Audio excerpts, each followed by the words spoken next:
ತಕ್ಷಣ ಬೇಡ ರೀ. ಈ ಮದ್ವೆಗೆ ಮುಂಚೆ ರಿಸೆಪ್ಷನ್ ಮಾಡ್ಕೊಳಲ್ವಾ, ಅದೇ ತರದ ಮದ್ವೆಗೆ ಮುಂಚೆ ಫಸ್ಟ್ ನೈಟ್ ಮಾಡ್ಕೊಂತ ಇದ್ ಏನ್ ತಪ್ಪು? ಒಳ್ಳೆ ಕೆಲ್ಸ, ಒಳ್ಳೆ ಸಂಬಳ, ಒಳ್ಳೆ ಗುಣವಂತ ಆಗಿರ್ಬೇಕು.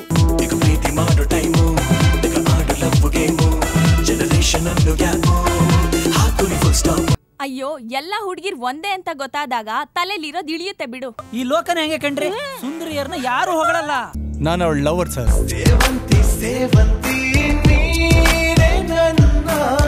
ಮಧು ನೀಡೋ ನೀನೆ ಮಧುವಂತಿ.